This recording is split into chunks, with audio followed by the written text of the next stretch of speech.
bo día. Falo. Hola? Non se oi.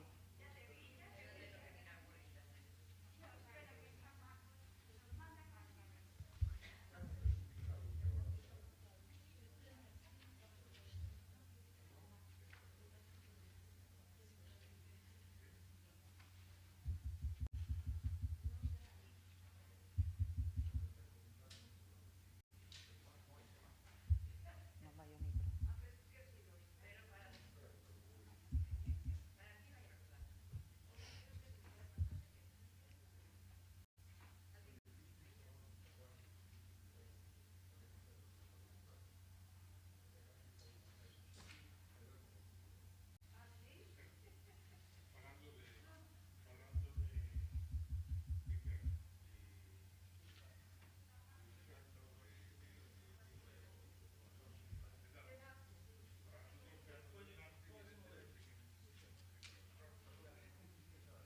Carrilo, o micro non traballa. Bueno, a ver se vai estar apagado o son e o aburro. Non. Sí. Agora sí. Pois cando me dixades empezo.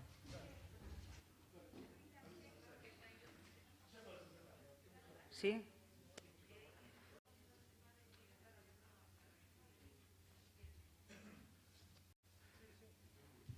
Hola, bo día.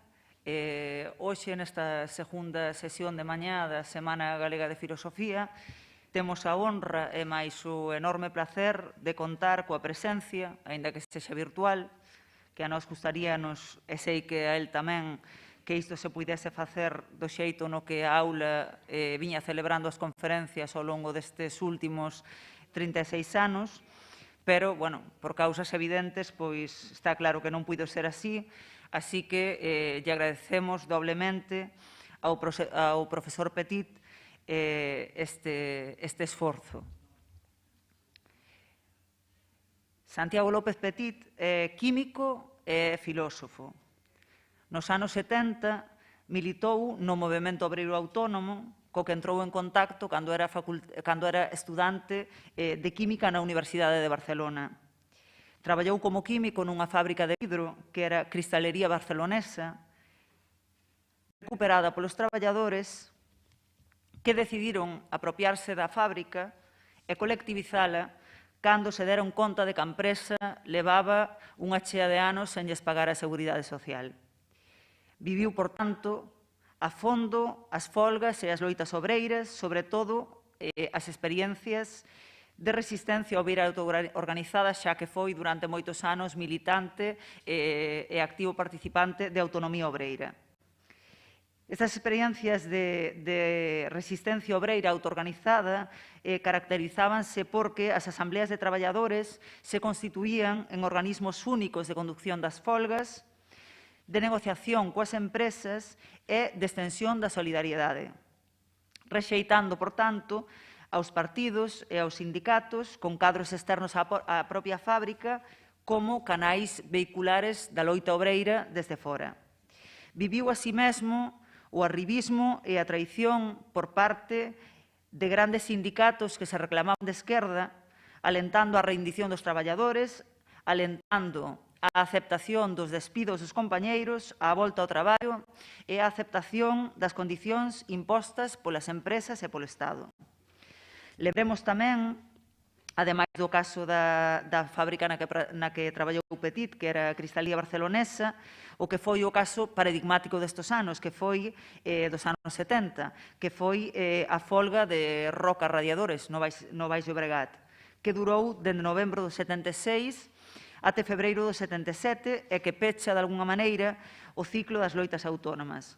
Este caso, dicía, resultou paradigmático por como Comisións Obreiras, a Unión Sindical Obreira e outros grandes sindicatos, que xa coñecemos todos, se opuxeron á folga e se opuxeron á folga xustamente pola negativa da Asamblea de Traballadores ao comportamento pactista de ditos sindicatos, tanto coas empresas como co Estado.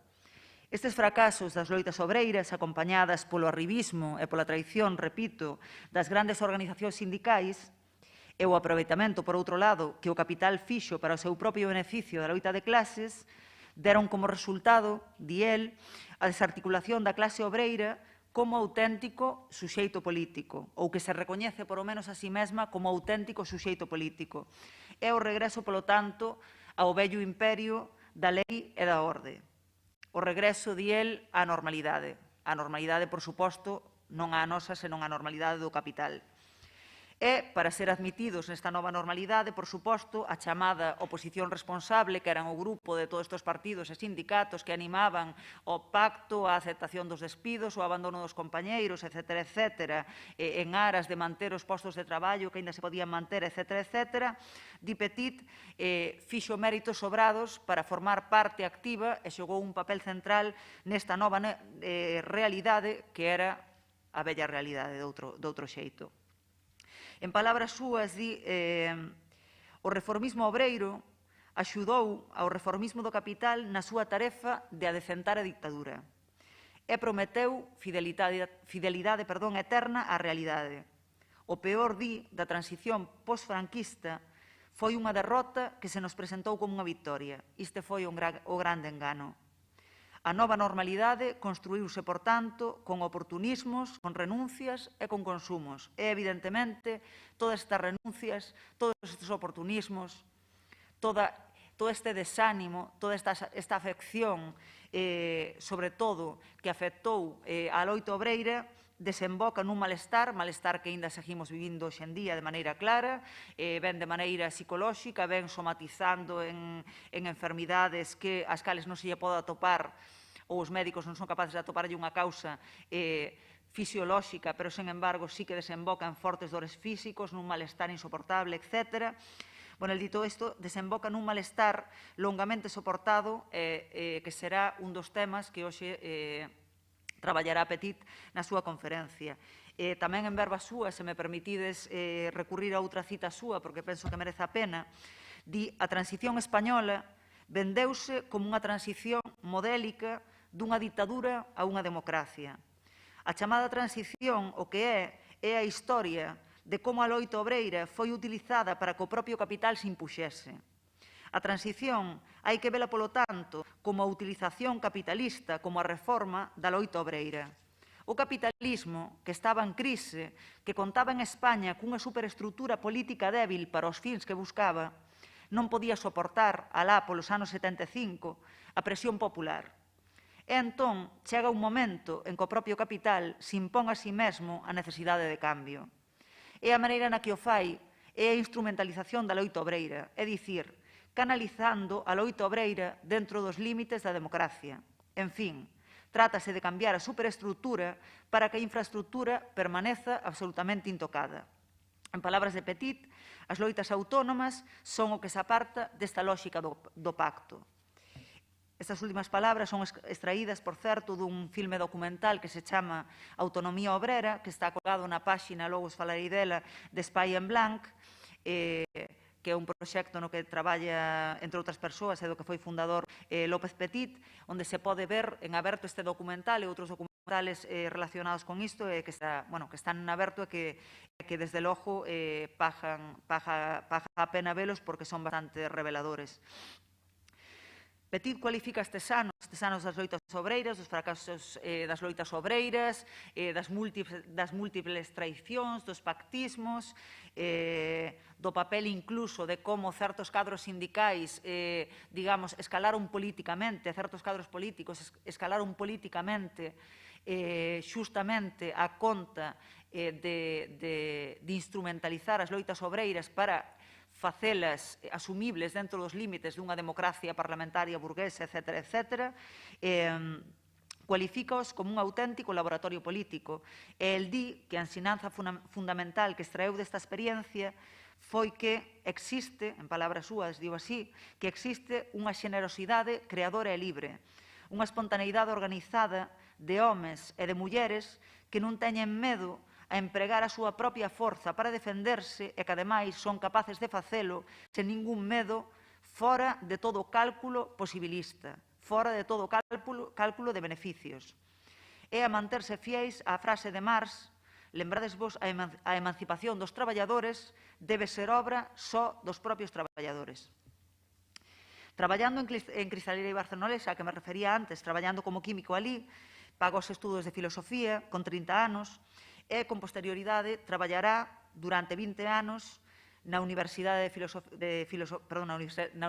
Barcelona como profesor de filosofía até o ano 2013, ano no que se prexubilou cando, co Plan Boloña, pois todo empezou a cambiar nas universidades e non só. En verbas súas, el di que tivo que prexubilarse para non morrer de pena cando, en vez de estudantes, empezou a ter clientes. Petit é un grande coñecedor do pensamento situacionista, do marxismo heterodoxo, do operaísmo italiano, entre outras tradicións teóricas, mas o pensamento de Petit presenta unha achega original, unha achega propia e, ademais, dunha intensidade brillante e, sobre todo, unha crítica radical do principio da realidade que está organizando o noso presente dende xa hai moitos anos e que acaba por afogarnos. Petit continuou e continúa, ademais, a participar en diversos movementos de resistencia social. É un dos impulsores do que agora falaba de Espai en Blanc, que é un proxecto colectivo que é a vez unha aposta filosófica e política e que, entre outras cousas, o que pretende é abrir un buraco na realidade e facer de novo, di el, apaixoante o pensamento. Así mesmo, ten unha obra escrita moi extensa, entre artigos, ensaio e novela, que foi traducida a diversas linguas, como, non podo citalas todas, pero Entre el ser y el poder, La movilización global, breve tratado para atacar a la realidad ou Hijos de la noche. Non podemos citalas todas, só si dicir que ven de publicar a súa última novela, que toca moito, aparte de, a súa historia persoal, toca moito o que é a nosa historia colectiva, a realidade na que vivimos e, sobre todo, certas cousas que se nos viñeron á cabeza tamén coa situación esta do COVID-19, está tedela aí á venda e a verdade é que é moi recomendable. Participou tamén en filmes e documentais, algúns que dixen Autonomía Obreira, El taxista full e O último dos cales, ademais, se ven de estrear en Barcelona hai unhas semanas, que se chama Jo Sol, La noche incandescente, Viaje al fondo del querer vivir. Sen máis, agradecemos ao profesor López Petit a súa xenerosidade ao ter aceptado a nosa invitación a participar na 37 Semana Galega de Filosofía. Pido desculpas por terlle roubado tanto tempo e, Santiago, ten vostede a palabra.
sería la brutal.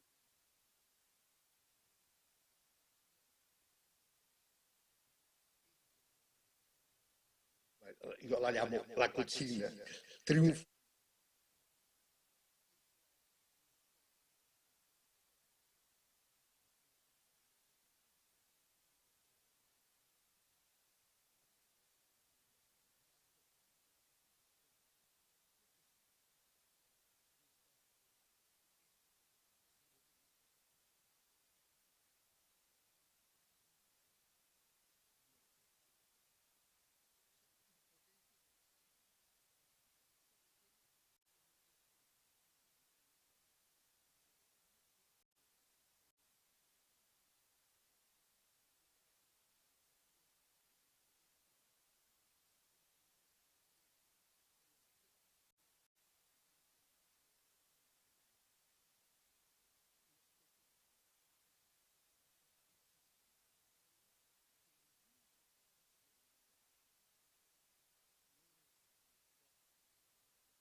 bipolar, hasta las consecuencias del cambio climático ya evidentes, a la corrupción que no deja ningún espacio, ¿no? Desde aquí en Galicia o en Cataluña, donde había un pretendido oasis, la desafección respecto a las instituciones políticas, al sistema jurídico, y ahora esta sensación de peligro indeterminado se llama coronavirus, ¿no? Se llama coronavirus.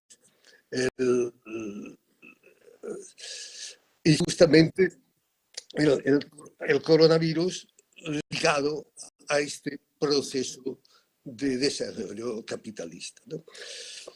Esta realidad propia de la época global, ¿no? Que nos deja en la impotencia de un peligro indeterminado, ahora concreto, la muerte a causa del coronavirus, ¿no? Esta realidad de la época global es una mezcla de tautología, o sea, las cosas son como son, la realidad es la que es, y de fuga hacia adelante, ¿no? Que es lo propio de este capital desbocado en la actualidad, ¿no? Es decir, es un mundo, una realidad de combinación paradójica de orden absoluto y de cambio acelerado, ¿no? Si queréis, una realidad en la que no pasa nada y a la vez, pues, el cambio permanente, ¿no? De aquí que podríamos afirmar que esta realidad que tenemos frente nuestro es imprevisible porque cualquier cosa puede suceder en cualquier lugar del mundo. El atentado del 11 de septiembre del 2001 era absolutamente imprevisible. El coronavirus no era tan imprevisible porque sabemos causas, pero sigue siendo un acontecimiento incontrolado, ¿no?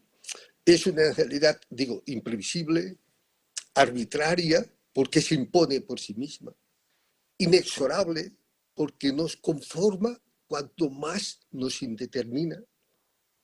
Y sobre todo, estamos frente a una realidad que se alimenta de lo impensable. Lo impensable, para los que hemos estudiado filosofía, es lo que con lo que se mide el pensamiento. El pensamiento se mide con lo impensable para pensar más, para ir más allá del pensamiento. Pues, si queréis, curiosamente, lo impensable hoy, lo más impensable hoy ya se ha plasmado en el mundo, ya es la realidad, ¿no? Lo impensable forma parte de la cotidianidad, ¿no? Pongo unos ejemplos, pero la lista la podríais completar vosotros porque es larga, ¿no? Por ejemplo, pagar para trabajar y de esta manera conseguir un mejor currículum. Pues bueno, esto es lo que está sucediendo en la televisión catalana, por ejemplo, ¿no? Y en tantos lugares, bajo la forma de becarios que no son becarios, que encima pagan para luego poder mejorar tu propio currículum, ¿no?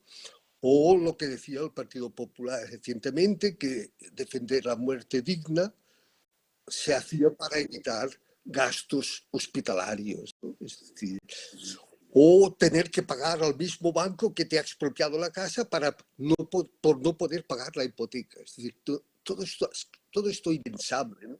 O, si queréis, los 10 suicidios diarios que hay en España, ¿no? Más muerte por suicidio que por accidentes de coche. Y finalmente, una referencia a la actualidad, lo impensable que es las mascarillas, por ejemplo, lo impensable que es el toque de queda, o lo impensable que es entrar en el metro. Por ejemplo, en Barcelona, cuando entras en el metro, parece que seas un protagonista, un actor de una película de ciencia ficción. Te oyes, no se puede beber, no se puede comer, no se puede hablar. Es algo absolutamente increíble que todavía cuesta de imaginar, ¿no? Esta fenomenología se podría resumir diciendo: vivimos dentro del vientre de la bestia, ¿eh? Vivimos, es la metáfora que me gusta porque es muy gráfica. Vivimos dentro del vientre de la bestia.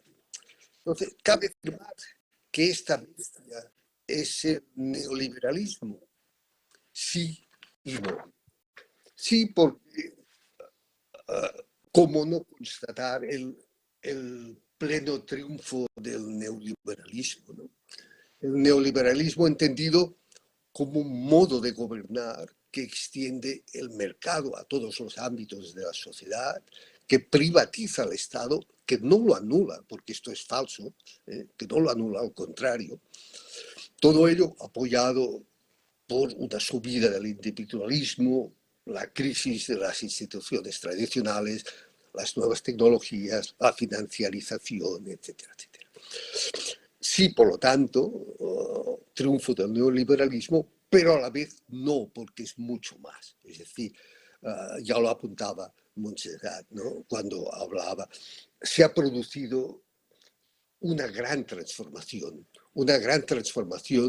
que empieza a final de los años 70, una gran transformación en la que tendencialmente el mundo se hace completamente capitalista, ¿no? De aquí la metáfora de vivimos dentro del vientre de la bestia. El capitalismo y la realidad tendencialmente se identifican, ¿no? Así que el capital abraza el mundo y no deja nada fuera, lo ahoga, y que se necesiten respiradores y respiración asistida, si queréis, es la metáfora dramática de lo que está sucediendo con el mundo. Ensayemos una explicación de todo este proceso, ¿no? Después de la Segunda Guerra Mundial funcionó, como os decía, hasta los años 70 en los países que se llamaban neocapitalistas o con capitalismo avanzado, lo que se podría denominar la unidad capital-trabajo. Esta unidad se plasmaba en una alianza histórica formada por tres pivotes: el Estado, el capital y la clase trabajadora. Esta unidad capital-trabajo significaba lo que Montserrat ha explicado muy bien, que el antagonismo obrero era mediado continuamente. Si queréis, en otras palabras, durante estos años de estado del bienestar, si queréis, entre comillas, la lucha de clases reconducida, y en esto también ella lo ha dicho, los sindicatos de clase eran esenciales para cumplir esta función mediadora. La lucha de clases funcionaba dentro del propio capital. O si queréis, dicho directamente, la consigna no era la que al principio os decía, la consigna era paz social a cambio de dinero. Y así ha funcionado pues, desde el 69, digamos, en lo que parecía que se trastocaba todo, pues paz social se cambiaba entero, ¿no? Bueno, este mundo, esta sociedad que funcionaba, por lo menos en una parte del mundo, ¿no? Bueno, evidentemente solo en ciertos países, pero allí sí funcionó este intercambio, ¿no? No la lucha dentro de unos límites, paz social a cambio de dinero. Pues bueno, esta sociedad hace años, este mundo hace años que desapareció. La gran transformación que ha tenido lugar, que es la entrada en la época global, significaría el paso de esta unidad, de lo que ella llamaba esta unidad capital-trabajo, a lo que, utilizando una palabra de Heidegger, llamaría la copertenencia entre capital y poder. Copertenencia traduce la palabra alemana Zusammengehörigkeit, que se pertenece mutuamente capital y poder. Es decir, que capital y poder se empujan uno al otro, ¿no? En la actualidad, el capital va más allá de su propio límite interno gracias al poder, y a su vez el poder se expande gracias a la contribución del capital, ¿no? Si queréis, en una frase podríamos decir, el capital es en sí mismo más capital y más que capital, es decir, poder. Pues bueno, esta articulación es la que hoy está en la clave del desarrollo. Es decir, en la época global, la clase trabajadora ha dejado de ser, de algún modo, el motor de desarrollo y el motor del cambio. Y la clase obrera, la clase trabajadora, ha dejado de ser el sujeto político que podía, de algún modo, desviar este proceso, ¿no? Lo que no significa, evidentemente, que hayan desaparecido las clases sociales, ¿no? Que estemos al final de la lucha de clases, ni muchísimo menos. Uno de los hombres más ricos del mundo, que seguro conocéis su frase, hace un tiempo dijo: y tanto que existe la lucha de clases, pero la vamos ganando nosotros. Esta frase famosa, pues dice desgraciadamente muy bien el escenario en el que estamos. Es decir, la fábrica, no entendido solo como un edificio, sino como una centralidad política, la ha perdido. Es decir, la fábrica ya no organiza la vida, la cultura, etcétera, etcétera. Lo que hay son tribus diversas, burbujas sociales, digamos, ¿no? Pero la cultura obrera, la lucha obrera ya no organiza el mundo, porque la clase trabajadora, como también avanzaba muy bien Montserrat, ha sido desarticulada política, económica y culturalmente, ¿no? Los horizontes emancipatorios se han hundido y la precarización se ha extendido. Y aquí hay que aclarar, porque es esencial, la precarización laboral y la precarización existencial, es decir, la precarización atraviesa las parejas, las amistades, y no es solo, ni muchísimo menos laboral, ¿no? Estamos, por lo tanto, frente a una realidad múltiple, porque se dice de muchas maneras, como un ser, podríamos decir, pero a la vez única, porque es plenamente capitalista y no deja afuera, ¿eh? Una realidad que se oculta cuando se protege mediante el manto de la obviedad. ¿Qué decir frente a algo obvio, ¿no? O sea, y fijaros, hoy día además habría que añadir un paso más. La obviedad se encapsula y se dirige a cada burbujita, a cada grupo social se le dirige su propia obviedad. Claro, frente a la obviedad, ¿cómo se desvela? ¿Cómo se denuncia? Porque frente a la corrupción, ¿cuántos casos más de corrupción tiene que haber? Ya se ha hecho obvio, ¿no? Una realidad evanescente y ficcional que se virtualiza. En el fondo, los datos son números, todo se monetariza y desmaterializa. Una realidad que se gelifica, como yo como químico utilizo la idea de gel, el gel de ducha, ¿no? Que es, la realidad se nos pone como encima, como un gel, ¿no? Y a la vez es dura. Cuando tú quieres levantarte, ponerte en pie, la realidad se petrifica, endurece, y entonces solo queda abrir grietas por las que respirar, ¿no? En definitiva, la precariedad cobra ahora una auténtica dimensión, ¿no? El ser precario se nos clava.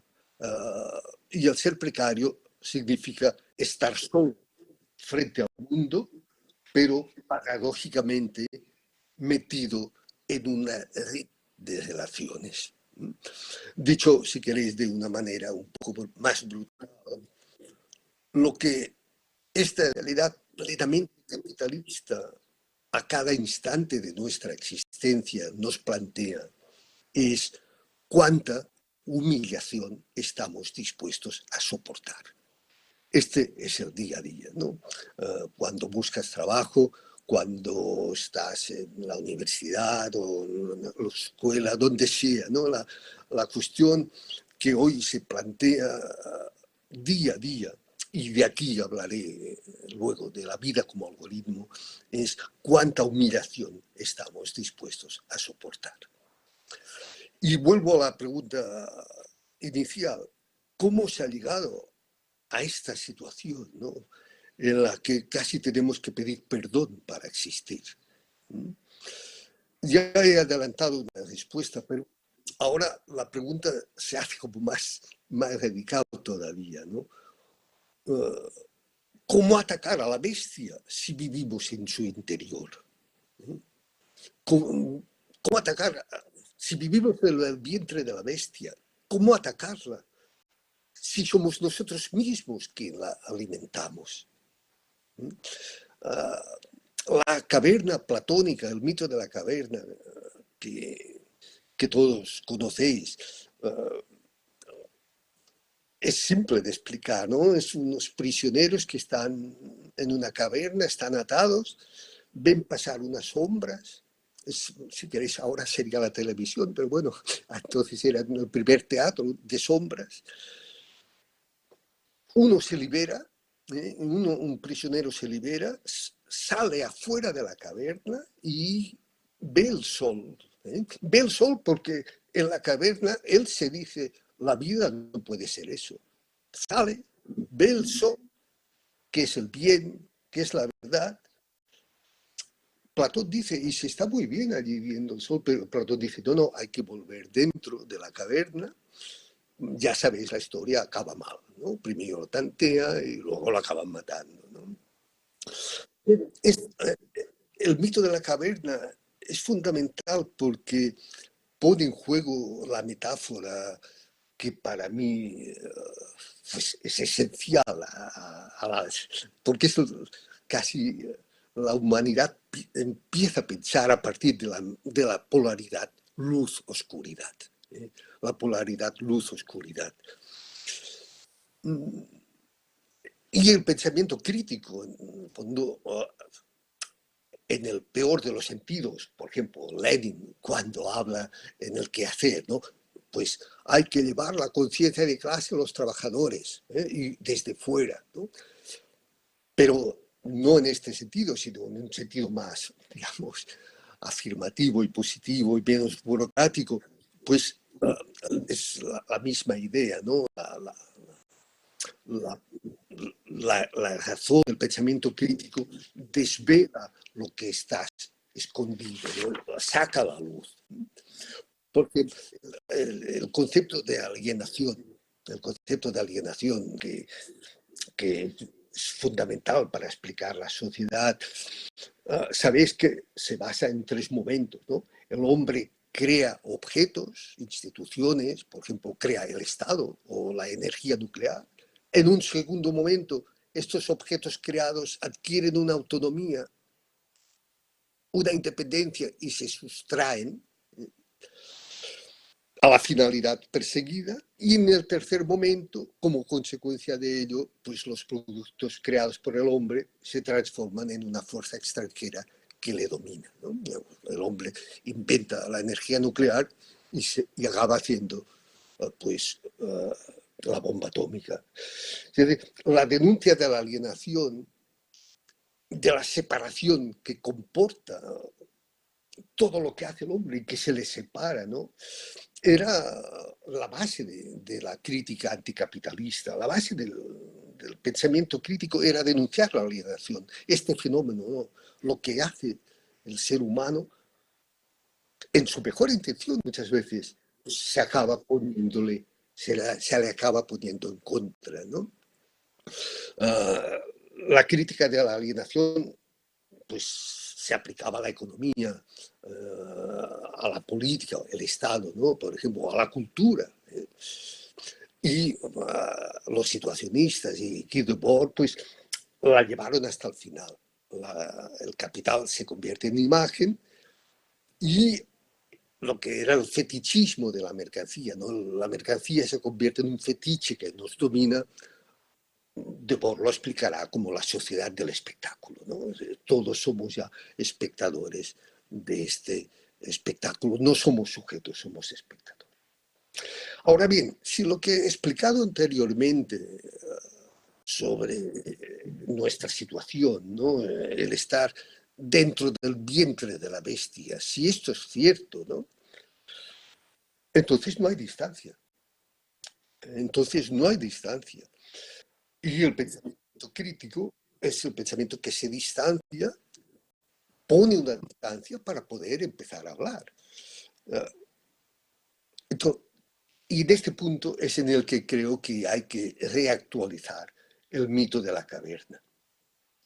Nuestra caverna se parece más bien a un túnel de metro interminable.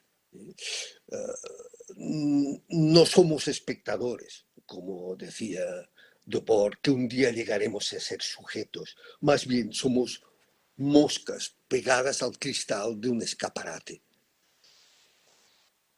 La crisis de la distancia, repito, porque estamos dentro, porque somos íntimamente capitalismo todos. La crisis de la distancia comporta la crisis del concepto de alienación, la crisis de la posibilidad misma de la crítica del sentido tradicional, que era lo que os decía, ¿no? Si el mundo ya se muestra obviamente perverso, asqueroso, ¿qué vamos a denunciar más? En todo caso, ¿cómo pinchar esta obviedad, ¿no? Pues bueno, aquí hay intentos de dar un paso más, ¿no? Y la crisis de la distancia ha llevado a algunos, a los situacionistas, o por lo menos un sector que era el más interesante y todavía hoy en la actualidad se hace, a apelar la vida frente a la muerte. Es decir, la muerte sería la mercancía, el mundo de la sociedad del espectáculo, y sería, pues, reivindiquemos la vida, o pongamos la vida, que seríamos nosotros, digamos, frente a la muerte del capital, que es el capital, que es la mercancía, que, etcétera, etcétera, ¿no? Pero este intento de reformular el pensamiento crítico, que nos deja muy tranquilos, yo creo que no funciona, ¿no? Porque la vida no es la solución, la vida es el problema. La vida es el problema mismo. Es decir, vivir, seguir vivo, querer vivir, es el problema mismo, ¿no? ¿Por qué? Pues porque la vida con mayúscula, no las vidas con minúscula que somos nosotros, la vida con mayúscula se ha convertido en una especie de algoritmo que nos sujeta y al que nos sujetamos. Por eso os decía, que el hecho de que no haya distancia significa que nosotros mismos, para vivir aquí, tenemos que ser íntimamente capitalismo. Y ahora os lo explicaré, pero resumo un poco dónde hemos llegado antes de dar un paso más. La caverna platónica en la que estamos metidos, en la que estamos introducidos y en la que nos falta el aire, hoy, en vez de llamar caverna platónica, la podemos llamar mejor vida con mayúscula o, si queréis, algoritmo de la vida. La consecuencia fundamental que creo que vale la pena ya resaltar es que para Platón o para Lenin, podríamos decir, la verdad estaba fuera. La verdad era la que unos expertos llevaban adentro y nos comunicaban. Si no hay afuera, si el algoritmo de la vida lo recubre todo, si la caverna es más bien un túnel de metro, porque no hay afuera, entonces la verdad ¿dónde está? Pues la verdad está en el cuerpo herido, en el cuerpo sometido, en el cuerpo enfermo, que intenta mantenerse en pie, que se cae y que se vuelve a levantar, ¿no? Es decir, la verdad no se comunica, la verdad se contagia, y la contagian pues los que saben que vivir hoy de alguna manera es interiorizar la muerte.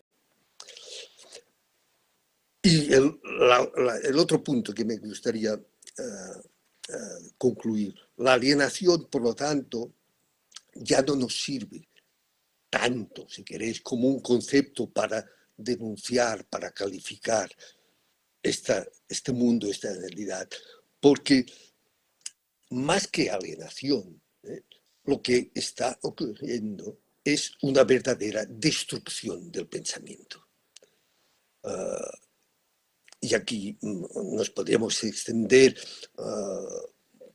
en qué sentido hablo de destrucción del pensamiento, pero si queréis, digo simplemente que para mí destrucción del pensamiento es entrar en un vagón del metro, pues, por ejemplo, de Barcelona, y ver que casi el 90% de las personas están cogidas a un teléfono móvil. Sí, lo mejor sería mirando las noticias de los periódicos. Lo más habitual es que estén con unas bolitas que caen, que entreteniéndose, ¿no? Para mí esto es la destrucción del pensamiento, porque ya no hay un momento de suspensión para que pueda llegar una idea, para poder llegar a pensar.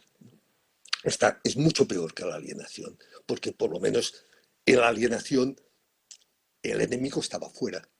Ahora el enemigo somos nosotros mismos, en cierto modo. Somos enemigos nosotros mismos de nosotros mismos.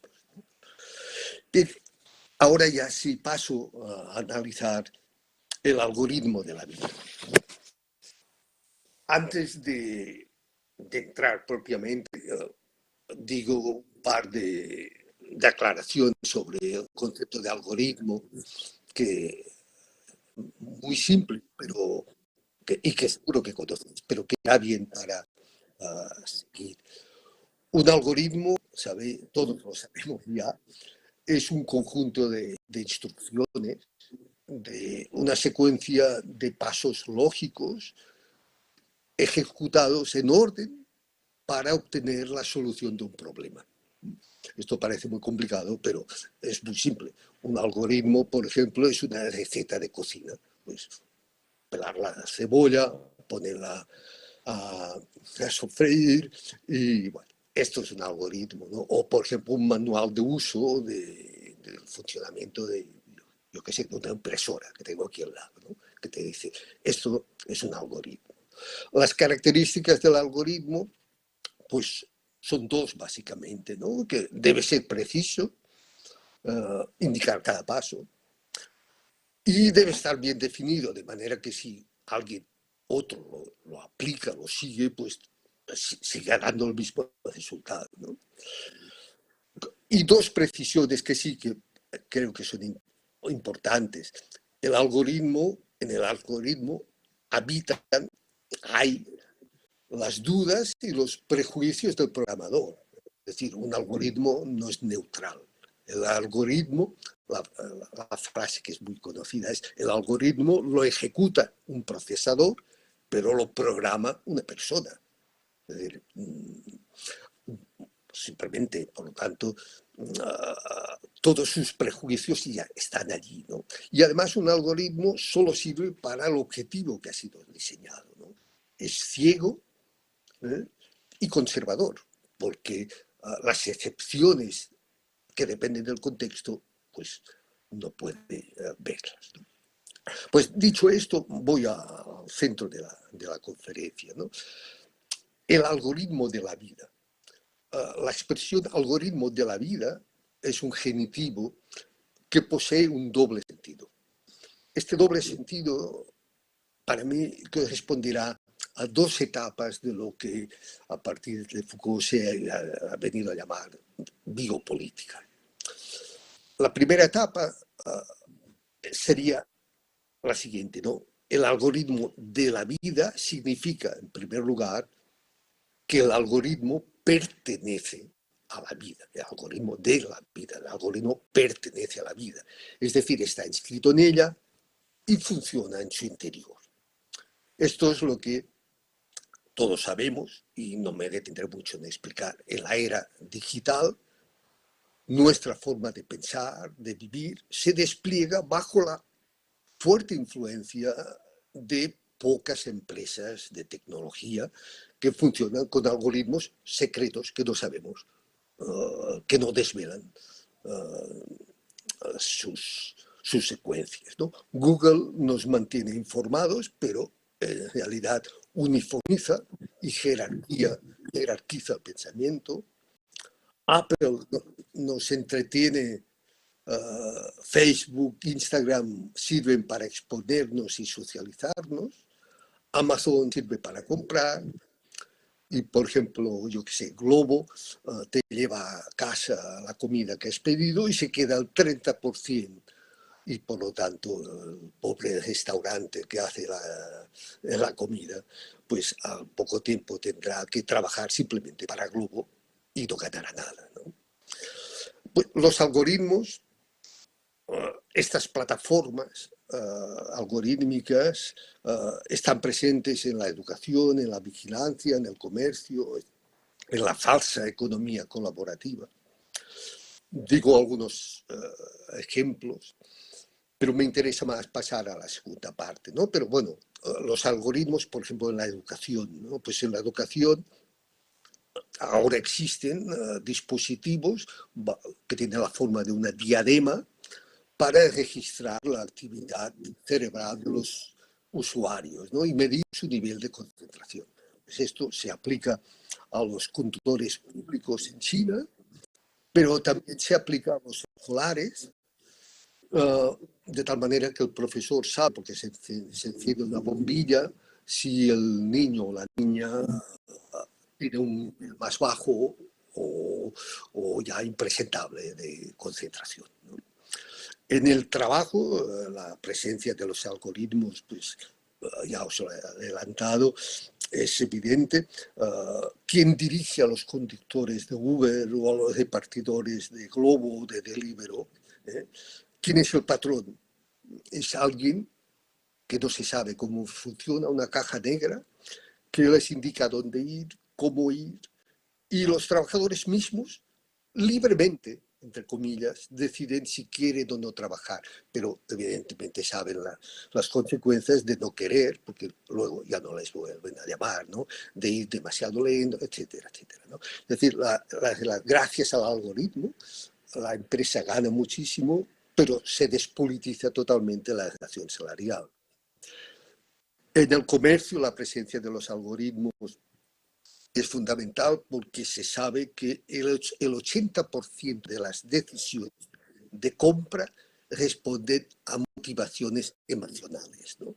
Por lo tanto, Facebook, Google monitorizan el tono emocional de los mensajes para saber cuándo te tienen que meter el anuncio y qué tipo de anuncio, ¿no?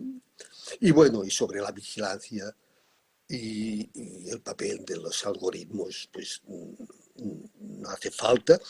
En 7 segundos, en cualquier lugar de China, saben quién eres, ¿no?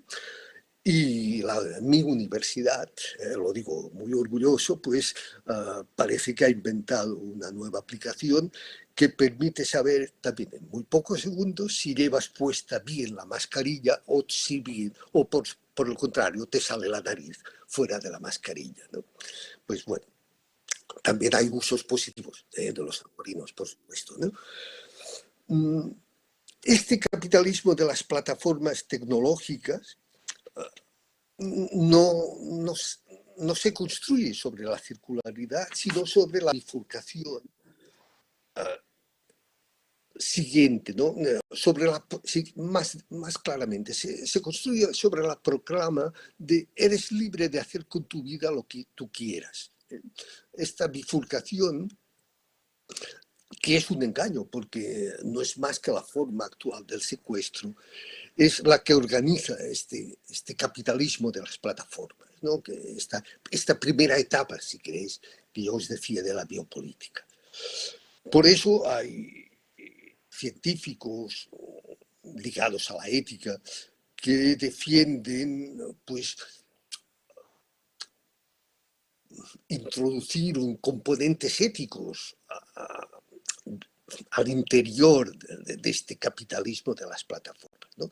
Por ejemplo, se habla de 5 neuroderechos fundamentales: el derecho a la identidad personal, el derecho al libre albedrío, el derecho a la privacidad mental, el derecho al acceso equitativo y finalmente el derecho a protección contra sesgos y discriminaciones, ¿no?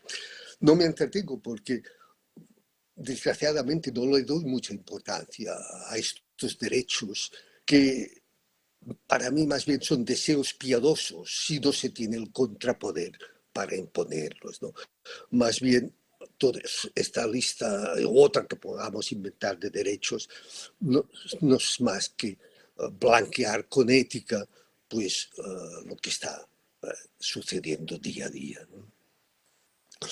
Hasta aquí la primera parte que os decía del algoritmo de la vida, ¿no? El capitalismo de las plataformas digitales, para llamarlo de algún modo, plasma una nueva servidumbre voluntaria.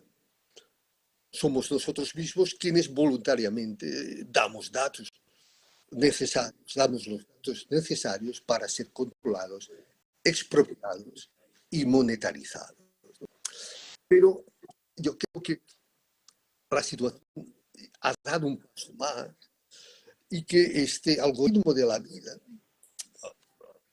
puede entenderse de un modo mucho más radical, ¿no? Y el genitivo aquí debe comprenderse tal como la frase misma explicita, ¿no? Es la propia vida, con mayúscula, la que actúa como el algoritmo, porque ella misma ha devenido un algoritmo. Si queréis, la vida con mayúscula ocuparía, quizás esta es una buena manera de explicarlo, la vida con mayúscula ocuparía el lugar del mercado en la organización de la sociedad, ¿no? Si os acordáis, Adam Smith, el economista inglés que influyó tanto en Marx, hablaba de la mano invisible del mercado. ¿Qué era esto, no? Cada individuo, a pesar de perseguir su propio beneficio, acaba favoreciendo a toda la sociedad. Y a esto le llamaba la mano invisible del mercado. Una mano invisible lo conduce a promover un objetivo que no entraba en sus propósitos. Bien, yo diría que la vida entendida como un algoritmo, esta caverna, digamos, que nos hace plenamente capitalistas a cada uno de nosotros, la vida como algoritmo es hoy lo que nos sujeta y a lo que nos sujetamos, ¿no? La vida, si queréis, o el poder, ¿no? que nos mantiene con el mínimo de vida para que sigamos trabajando cada día. La vida que cada día nos pasa lista, cada día nos pasa lista y comprueba si estamos bien conectados o no estamos bien conectados al algoritmo, si nos merecemos estar bien conectados o no al algoritmo. La vida, por lo tanto, cambia de estatuto, cambia de estatuto.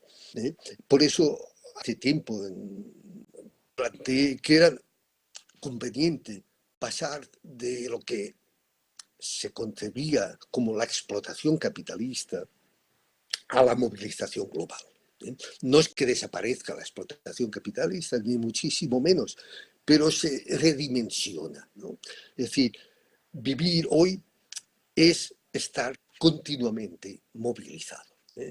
Y nos movilizamos cuando trabajamos. Evidentemente, trabajar es estar movilizado, pero nos movilizamos también cuando nos buscamos a nosotros mismos, cuando nos divertimos. Es decir, la vida se confunde con esta movilización global y el resultado de estar movilizados es la reproducción de esta realidad, ¿no? El movilismo, por lo tanto, tampoco es neutro porque no se puede movilizar todo el mundo. Hay algunos que solo se pueden movilizar en su país, pero no pueden ir, como los inmigrantes, por ejemplo, ¿no? Y el movilismo es estratificador. La movilización total o global sería, por lo tanto, un fenómeno totalizador que va más allá de los diversos subsistemas económico, político, etc., ¿no? Sería una guerra contra nosotros, ¿no? Es decir, la movilización global nos sujeta cuando nos abandona y a la inversa nos abandona cuando más nos sujeta. Por eso vivir, y ahora se entenderá mucho mejor lo que quiero decir, por eso vivir no es vivir. Vivir es cargar con una vida que tenemos que gestionar. La palabra clave es gestionar.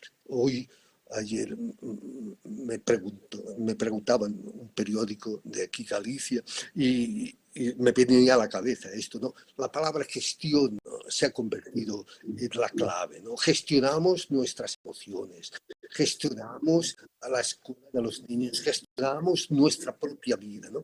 Y gestionar la propia vida es convertirla en proyecto, ¿no? Es decir, vivir, en definitiva, es trabajar, pero más exactamente, vivir es trabajar la propia vida para insertarla en la movilización global y para que no quede excluida. No se trata de nada abstracto, ¿no?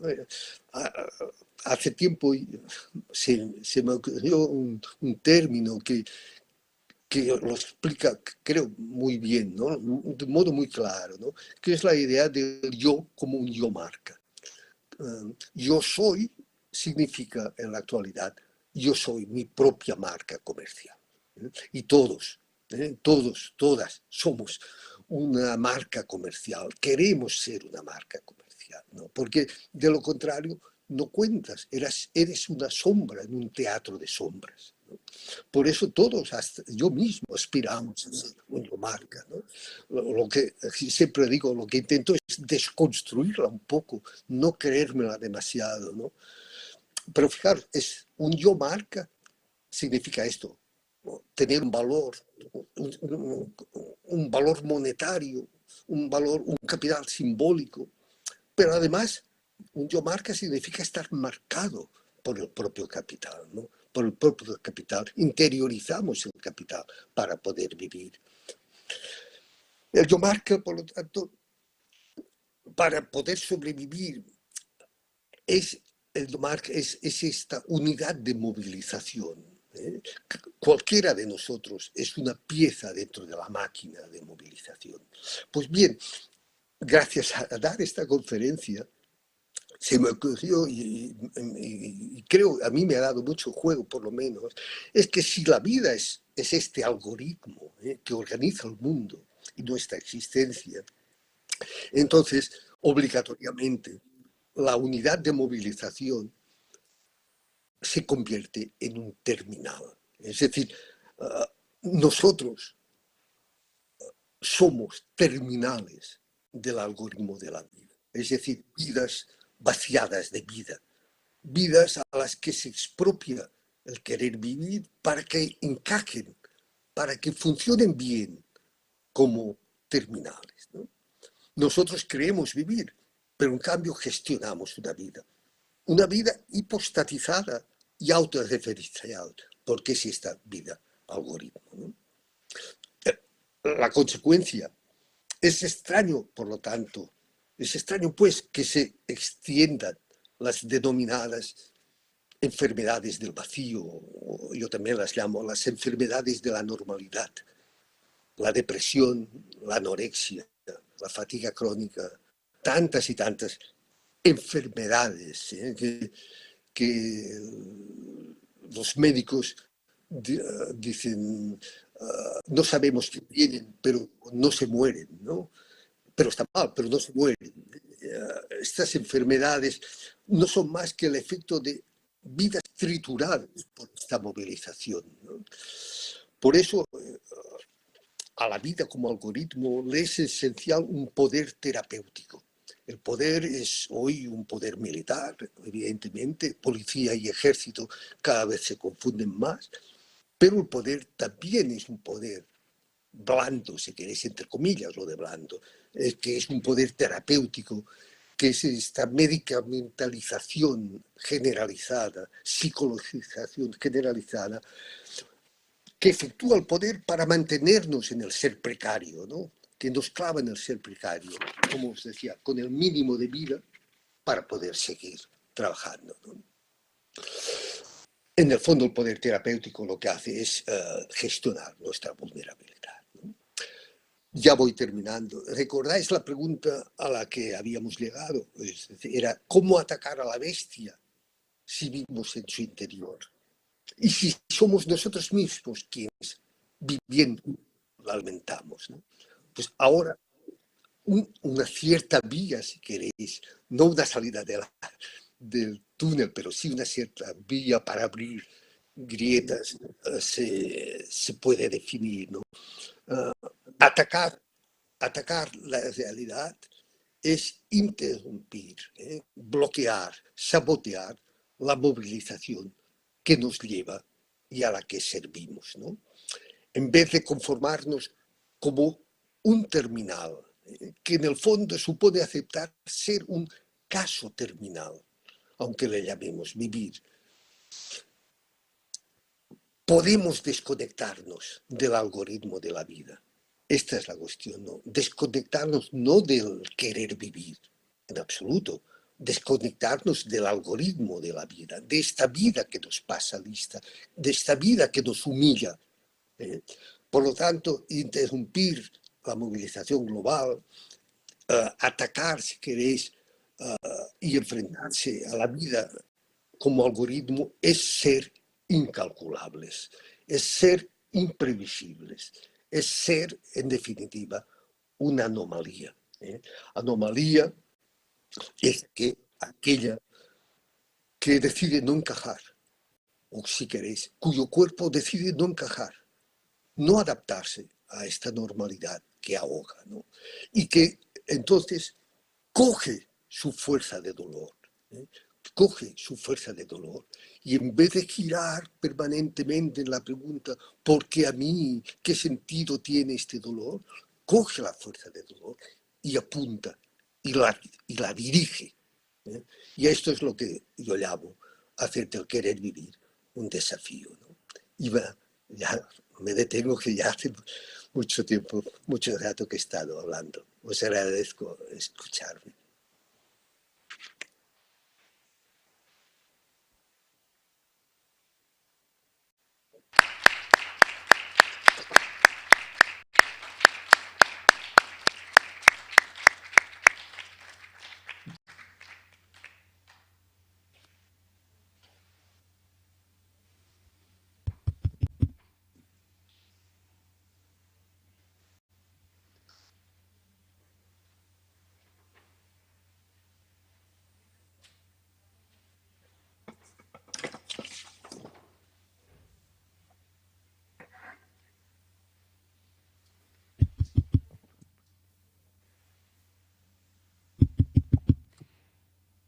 Creo que...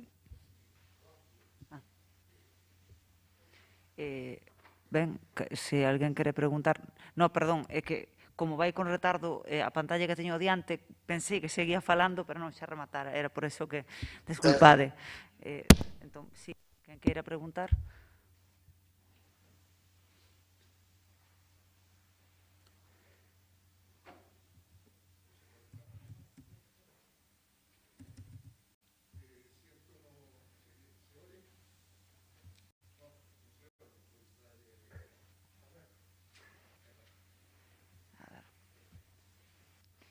Podemos facer que Eloi as preguntas desde o micro ou teño que retransmitir eu? Ah.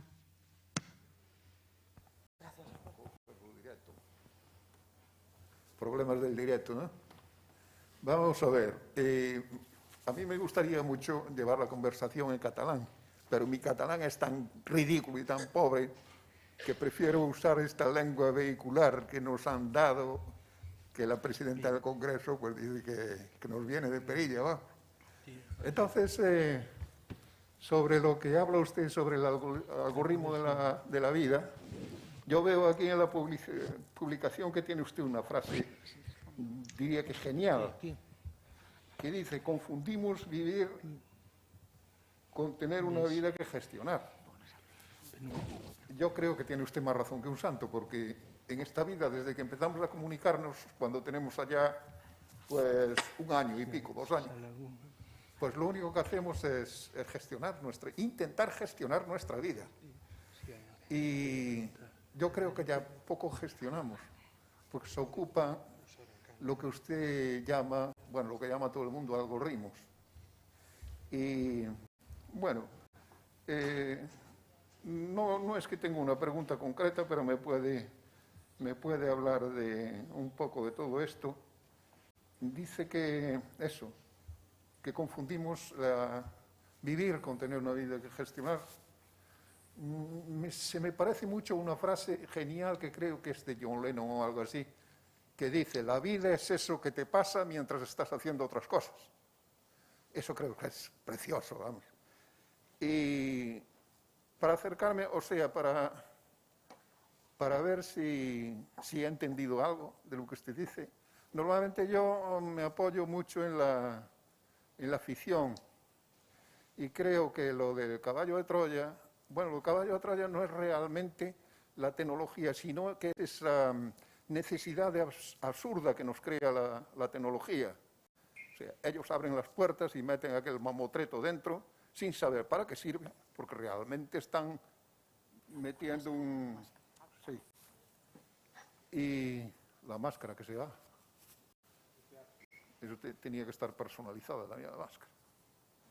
Bueno, pues se mete en el caballo de Troya hacia adentro sin saber mucho para qué sirve, ni sospechar que va a ser su destrucción, su muerte misma. Pero bueno, para entender un poco lo que es la tecnología, yo veo la figura del paraíso terrenal, el árbol, la fruta del bien y del mal, cómo fue dejada allí como quien no quiere la cosa, como los propios teléfonos móviles que claro, le echas la mano, sabiendo que, porque tenemos una curiosidad que es la facultad de la inteligencia, es la madre de todo progreso, y la curiosidad, pero la buena, no el saber que come el vecino. Y entonces echamos mano de esa fruta prohibida y efectivamente nos entra la sabiduría, pero también a qué precio, porque perdemos el paraíso, perdemos nuestra esencia. Bueno, ya hablé demasiado, hable usted un poco.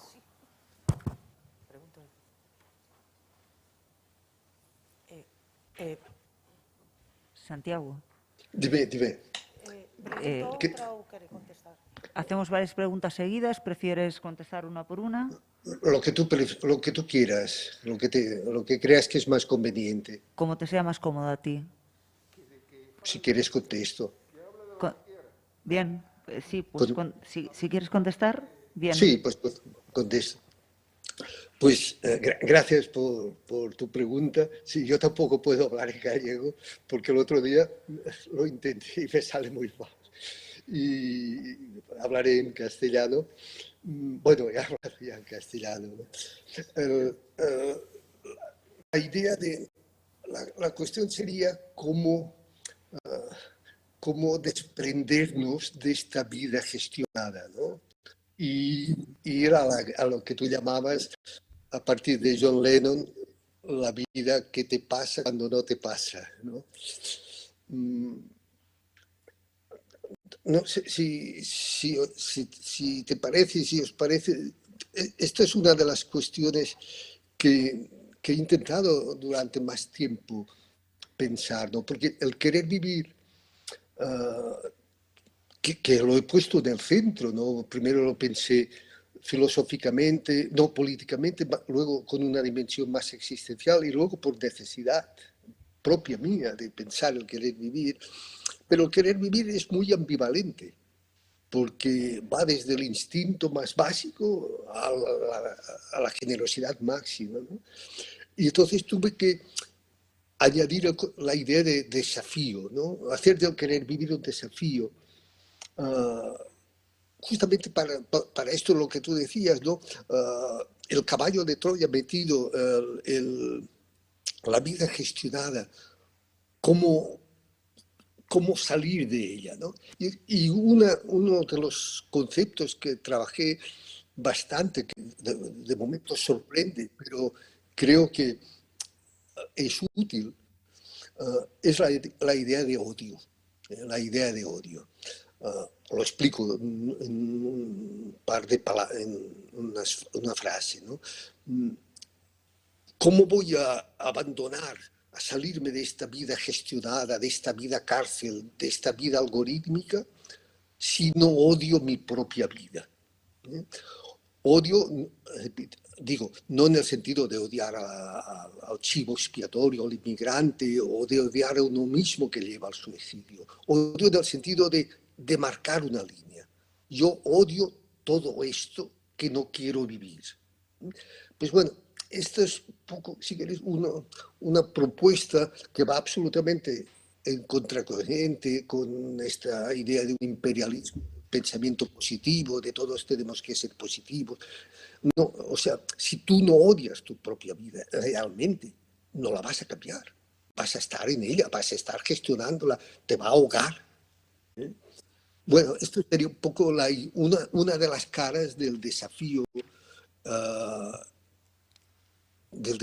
no sé. Bueno, otra pregunta que si no me extiendo demasiado.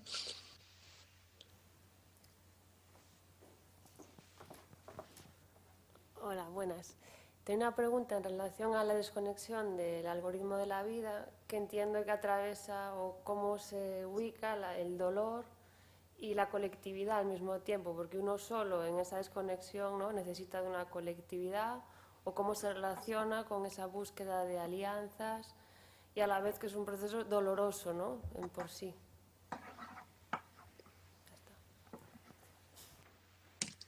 Montse, ¿contesto? Sí, sí. Contesto. No, me parece muy interesante esta pregunta porque me permite ampliar un poquito más lo que me hubiera gustado decir.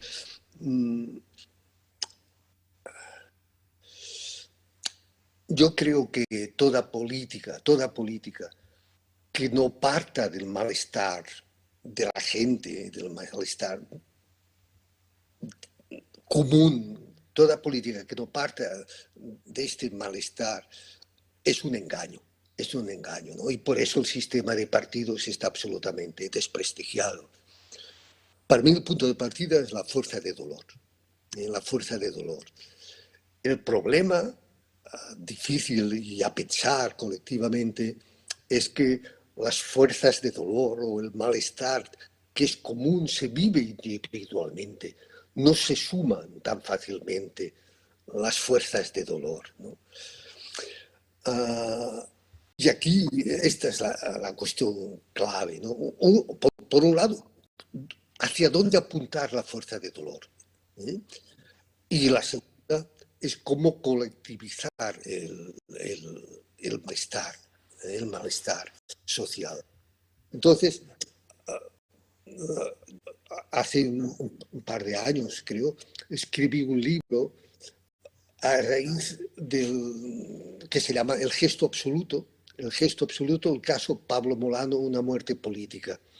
Y en este libro abordaba un caso concreto de un estudiante de filosofía, uno de los líderes militantes políticos de Barcelona, de origen colombiano, de 30 años, pero en el mejor sentido de líder, ¿no? De abnegado, de luchador, de inteligente, que fundó una universidad libre, luego un Ateneo en el que yo todavía voy. Pues bueno, este hombre, este amigo, este ex estudiante se suicidó, ¿no? Se suicidó y nadie lo entendió porque tenía amigos, bueno, estaba lleno de vida, etc. Y entonces, cuando se produjo, comprobé que se había abierto un abismo muy grande, porque todo el mundo se planteaba por qué se ha matado, tal. Y entonces decidí hacer un tipo de libro que nunca había hecho, que es entrevistar a su madre, a su compañera, a sus amigos, y preguntarme no por qué se había suicidado, que quizás lo menos interesante, sino qué nos decía su muerte a nosotros, los que seguimos vivos, ¿no? Y entonces allí abordé, y ahora contesto lo que tú decías, qué es una alianza de amigos. Allí abordé qué es una alianza de amigos. Y por qué su alianza de amigos no supo ver en un momento dado lo que le pasaba. Ni él supo decirlo también, porque como hombre a veces nos es más difícil expresar ciertas cosas, ¿no? Pero contestando a lo que tú decías, para mí es esencial. Es decir, esta idea de politizar el malestar, no girar en torno a la pregunta, no girar en torno al centro de dolor, es decir, porque a mí, ¿qué sentido tiene este dolor? Sino salir del centro de dolor hacia esta fuerza, y la alianza de amigos aquí es esencial, ¿no? Es decir, compartir el querer vivir, porque el querer vivir no es lo que cada uno es, cada uno somos un querer vivir, pero a la vez, como la libertad, el querer vivir se comparte, no existe un querer vivir solo, ni la libertad sola, sería la independencia, pero no la libertad, ¿no? La alianza de amigos sería la clave, ¿no? Pensar qué es una alianza de amigos, qué es la amistad política, ¿no? Que es una amistad que no se basa en decirse confidencias, que es tener un enemigo común, pero algo más, y complicado, es complicado.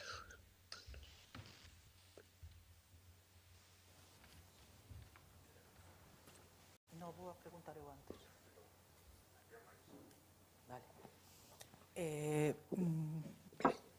No sé si me escucha bien. Sí, Santiago, sí, que te escucho. Vale, si no entendí mal, en la conferencia hubo dos cosas que me parecieron muy interesantes. Una era la idea del desmonte, por así decirlo, del discurso racional, ¿no? Y cómo ese desmonte del discurso racional de alguna manera nos dejó huérfanos de muchas cosas que antes éramos capaces de transmitir y que ahora no somos capaces de representar más que casi con parámetros emocionales como el hecho de sufrir, ¿no? O el dolor, o la necesidad de transmisión del sufrimiento. Mi pregunta es, un poco va en la línea del discurso de Lukács en el asalto a la razón, es decir, esa idea de que realmente se buscó destruir todo esto con una finalidad muy clara, ¿no? No sé, igual lo entendí mal, ¿no? Y de ser así, ¿podríamos recuperar esa idea de la estructura y de la racionalidad como mecanismo de comunicación más allá de mecanismos como el sufrimiento, el sentimiento del otro y demás? Gracias.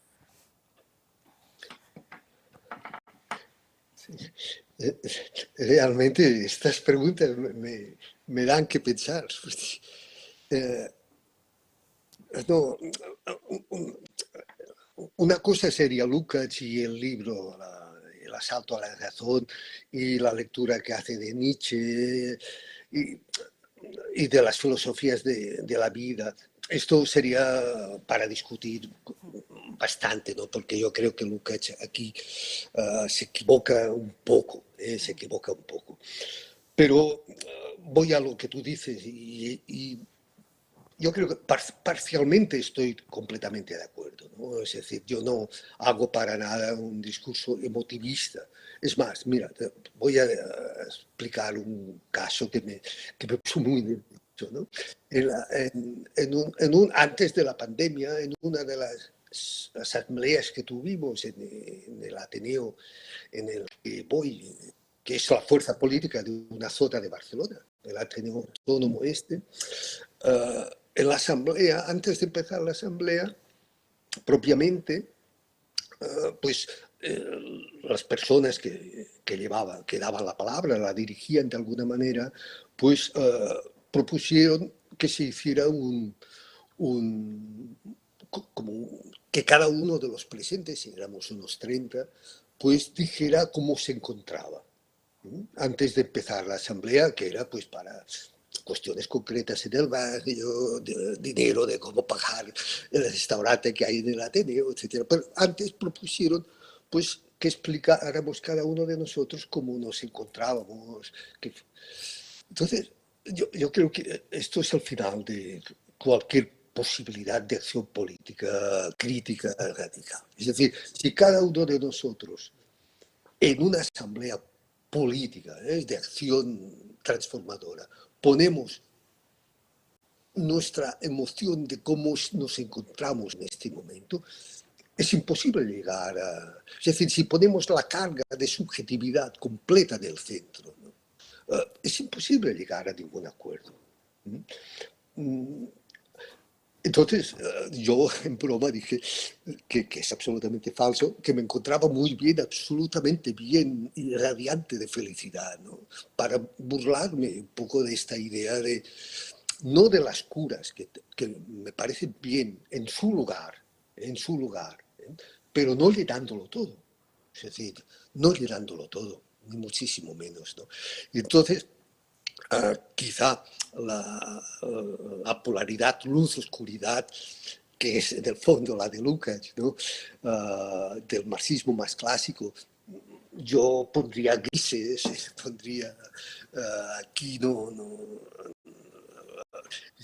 pero digamos, no creo en una razón en mayúsculas, sino en racionalidades diferentes. Pero sí que, sin defender las emociones, ni muchísimo menos, porque sé lo que hoy estamos en un capitalismo emocional, ¿no? que las monetariza y se sirve de ellas, pero sí me gustaría decir una cosa que en la novela que escribí ahora me parece que sirve, ¿no? Es decir, cuando no tocas fondo, cuando estás en el mar, y vosotros lo del mar lo entenderéis bien, ¿no? Cuando estás en el mar y no tocas fondo, tienes más fuerzas que nunca. Entonces, esta para mí es un poco la idea. No vamos a construir un suelo, un fundamento, ya no habrá fundamento. La crítica postmoderna tiene una parte de verdad, ya no habrá fundamento. Pero es bueno, no tocar fondo te da una fuerza inmensa para resistir, ¿no? Y esto no tiene nada que ver con las emociones, ni no nos cuidemos todos, que a veces a mí me pone bastante negro.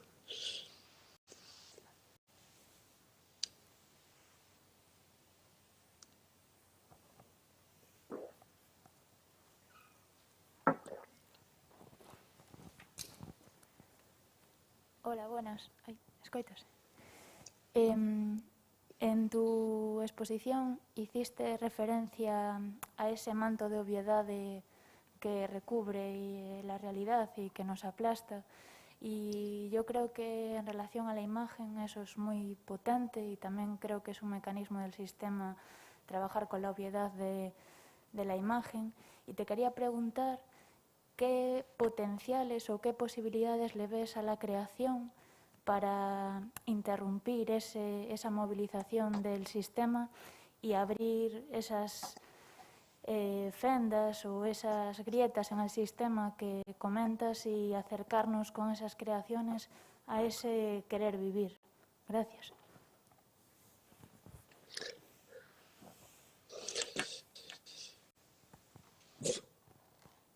Estoy de acuerdo contigo y justamente este mes han coincidido varias cosas que tienen a ver con lo que tú planteas y que de alguna manera he estado implicado, ¿no? En primer lugar, pues la novela que escribí, ¿no? Que es tan cerca de la vida, tan cerca de la vida. En el fondo, lo que me planteé era esto, ¿no? Los límites del discurso filosófico, ¿no? Llega un momento, por lo menos para mí, ¿no? Había llegado un momento en el que pensaba que quizá la ficción, si era capaz, porque nunca había escrito una novela ni escribiré otra, porque ya se me han terminado las ideas, pero yo creo que la ficción puede tener efectos de liberación, no de emancipación, pero sí de liberación, ¿no? O cierta ficción. Y esto es lo que he intentado, ¿no? En esta novela, porque me permitía, es muy filosófica y los que saben filosofía pueden ver que hay un coach que es Nietzsche, pero no hace falta saber filosofía para leerla, y esto es lo que deseaba, ¿no? Una ficción que en el fondo plantea lo que aquí en la conferencia ha salido, ¿no? ¿Cómo salir de esta vida cárcel? ¿Cómo salir de esta vida cárcel? Y para explicar el querer vivir como desafío, pensé que una ficción podía hacerlo, porque me dejaba abierta. La novela empieza con opciones personales y acaba con posiciones políticas, ¿no? Y creo que, no sé si lo he conseguido, pero por lo menos estoy abierto a ello, ¿no? La ficción. Y la otra cuestión que con Josol, que es un director de cine con el que hicimos El taxista full, y su compañera Afra Rigamonti, justamente hace 2 semanas terminamos una película que Montserrat decía que es La noche incandescente, viaje al fondo del querer vivir. Y consiste en esto, ¿no? Josol y Afra han estado años filmando por todo el mundo y viviendo así un poco a salto de mata, y en México, en Filipinas, y tenían pues yo qué sé, el mundo filmado. Y entonces me propusieron, porque somos amigos, que hiciera que construyera una ficción para articular algo más que un documental. Y bueno, ha sido también un intento, ¿no? Un intento. Y entonces lo que hice, pues un poco para mostrarte mi pequeño intento, fue que los dos, ella y los dos cineastas, y de alguna manera es verdad, se intercambian cartas, ¿no? Ella quiere dejar de viajar porque es ser turista y seguir filmando imágenes ya no lleva nada, y quiere fundar, ¿eh? Y él pretende ya simplemente quemarlas todas y desaparecer, ¿no? Entonces contrapongo esto como 2 intentos dignos de salir de esta vida algorítmica, ¿no? En la que se discute el papel de las imágenes, ¿no? Y bueno, quizá varía lo que tú dices, ¿no? Yo creo que sí, que sin hacerse grandes esperanzas, porque la mejor lucha es la que se hace sin esperanza, pero sí que la ficción puede tener efectos de liberación, ¿no? Yo creo que sí, yo creo que sí. Eso espero, por lo menos.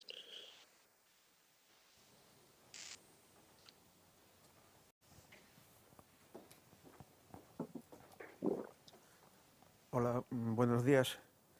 Al Hola, comienzo, buenos días. en la primera parte de la intervención, dijo algo así como que la clase obrera está dormida o la han adormecido, ¿no? Es decir, ha dejado de ser un poco, por así decirlo, un sujeto posible de transformación, ¿no? En el sentido que decía Marcuse, en su terminología parece hoy de modé, ¿no? Ha dejado de ser el sujeto revolucionario. Marcuse hablaba de los nuevos movimientos sociales como posibles sujetos revolucionarios. Hoy en día se habla también de los nuevos movimientos sociales, el feminismo, ecologismo, ¿no? Como quizá los sujetos de una transformación posible. Entonces, la pregunta que yo me hago y que le hago a usted es la siguiente, ¿no? ¿Es necesario realmente que haya algo así como un sujeto, en el viejo sentido, que dirija el proceso? ¿Puede serlo los nuevos movimientos sociales?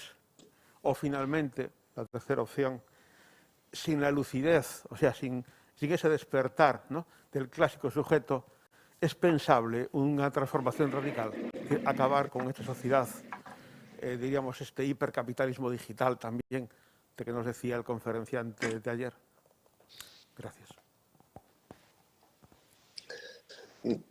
También gracias por tu pregunta. Yo creo que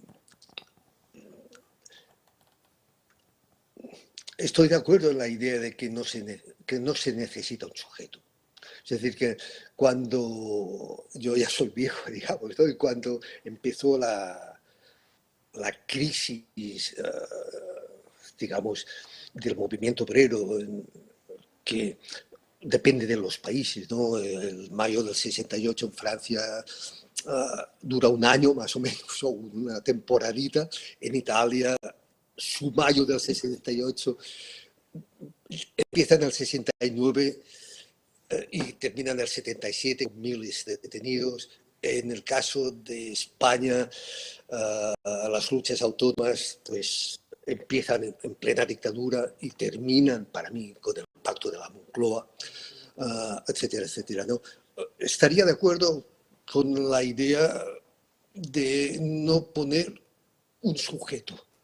Es más, cuando entró en crisis el movimiento obrero y se empezaron a inventar los movimientos sociales, para mí era añadir banderitas de colores. La roja ya no está de moda porque ya está en crisis, ahora la lila, la verde, yo siempre lo consideré poco serio, ¿no? Por eso yo no he hablado de nuevo sujeto, he hablado del malestar social, de la fuerza de dolor, de una alianza de amigos, pero me resisto a hablar en términos de un macro sujeto, ¿no? Pero sí que me planteo cómo sumar los diferentes malestares, por supuesto, ¿no? ¿Qué integral matemática haría posible esto, ¿no? Dicho esto, en lo que no estoy de acuerdo es cuando dices lo de despertar o dormidos, ¿no? Yo creo que ya nadie está dormido. Es decir, tal como está el mundo, digamos, todos ya sabemos muy bien de qué va la cosa. Ya sabemos muy bien de qué va la cosa. Otra cuestión es que no sepamos cómo rebelarnos y que pues la rebelión acaba siendo una enfermedad personal. Pero la idea del despertar justamente ha sido la crítica central de toda la conferencia.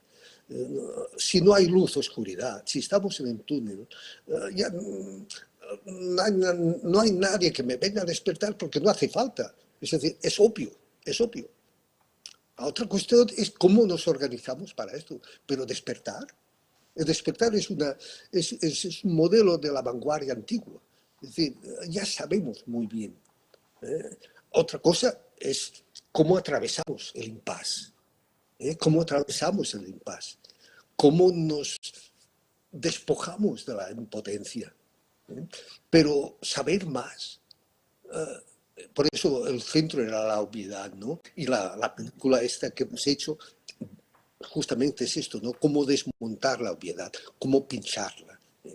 Porque, bueno, yo hace muchos años que defiendo la crítica de la política, pero bueno, solo hace falta ver a los políticos actuales, ¿no? Cómo actúan.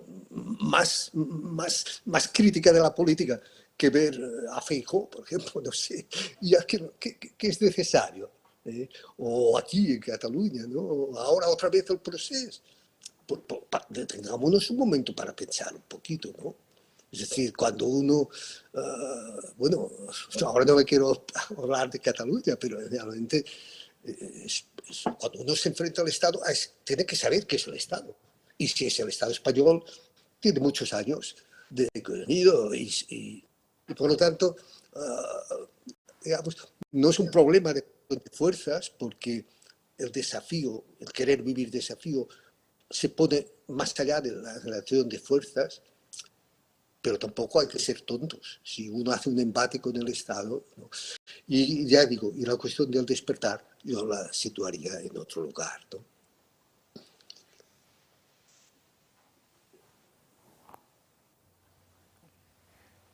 Santiago, hay una pregunta que te quieren hacer porque el Congreso se emite en streaming también, entonces te la leo, ¿te parece? Sí, sí, perfecto, sí. Dice, ¿no cree usted que el problema de los algoritmos está en que no conocemos su razonamiento, el llamado efecto caja negra, y mientras sigamos en este estado, el poder está en un solo bando? Esta es la pregunta que plantean desde aquí.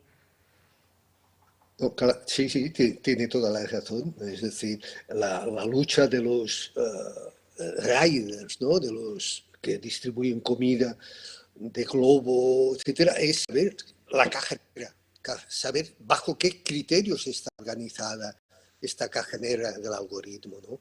Y esta es una de las primeras luchas, ¿eh? Ahora difícilmente Google va a explicar cómo funciona su algoritmo, que coloca, por qué coloca a unos encima, por qué esconde a otros, etcétera, ¿no?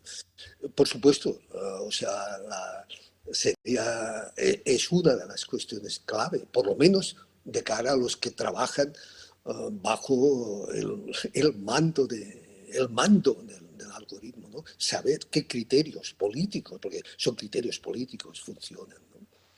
Pero difícilmente van a decirlos si uno se pone en plan ético y decir, a ver, por favor, ¿cómo es la caja negra? ¿No? Pues así no funcionan las cosas, digamos.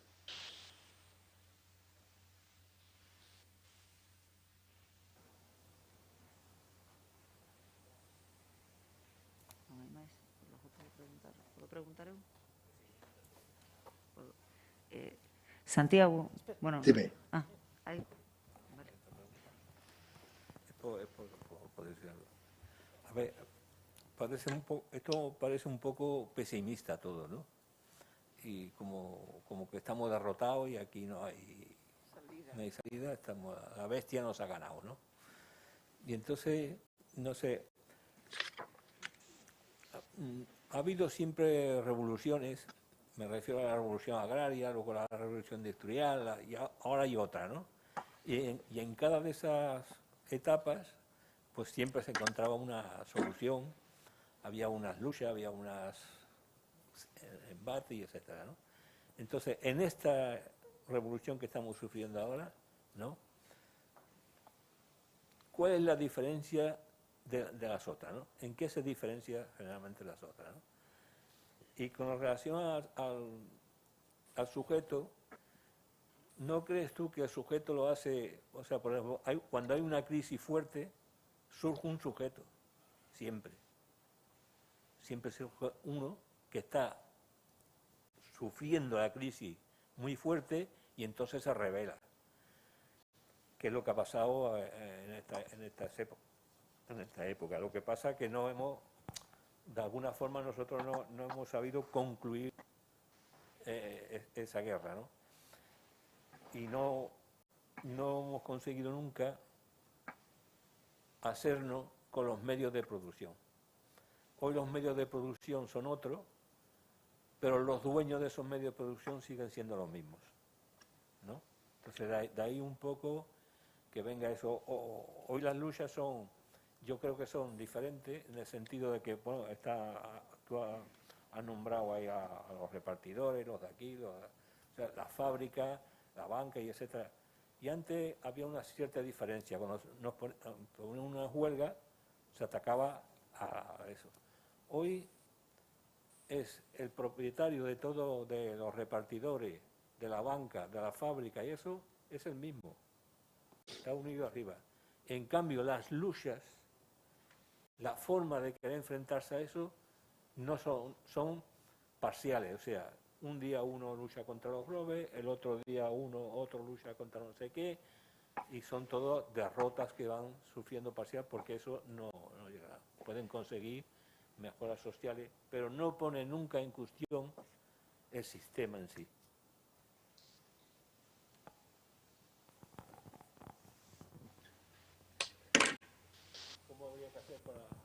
¿Cómo habría que hacer para qué es vía tomar? Y otra de las cosas, los problemas nuestros aquí, en Europa, son los mismos que en África o en Centroamérica o tal, o ellos viven, o allí sí hay un sujeto y aquí no hay sujeto. Aquí el sujeto ha sido reemplazado por las máquinas. Sí.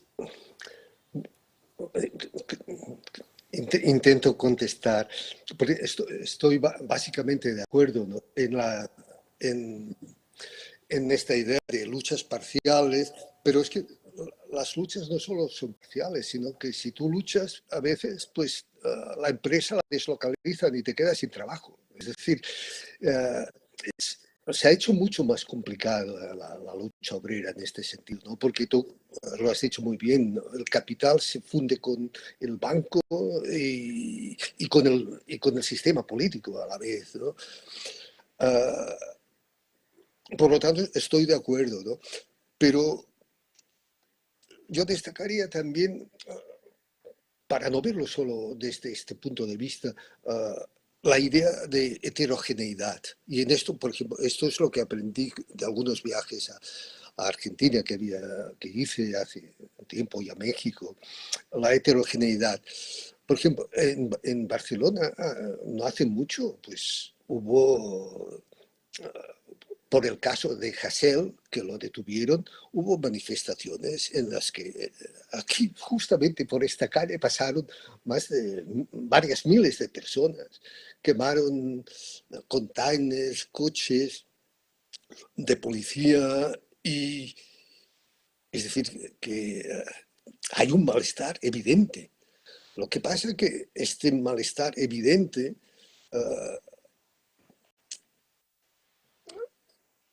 adopta formas esporádicas y después de la pandemia del coronavirus va a suceder más todavía, ¿no? Son explosiones sociales que van acompañadas de resignación y de autodestrucción en otros ámbitos.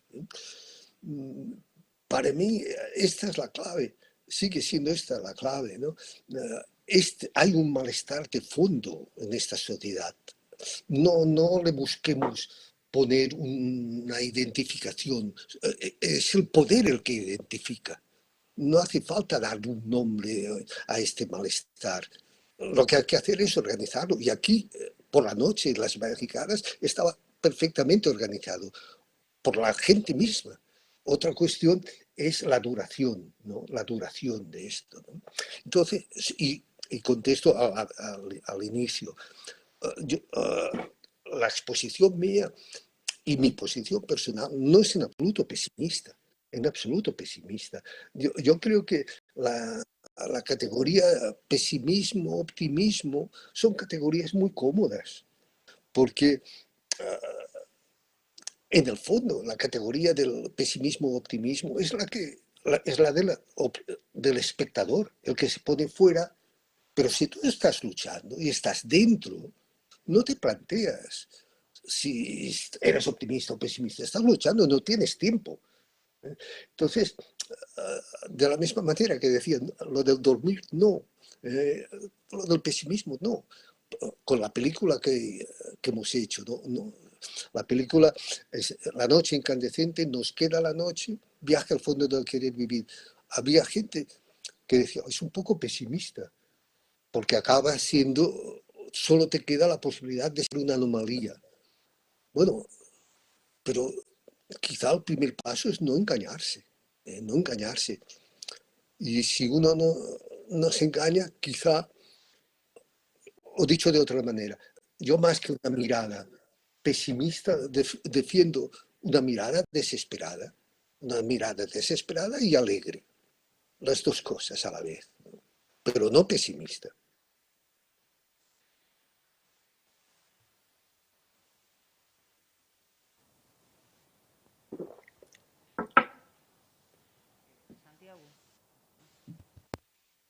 Santiago.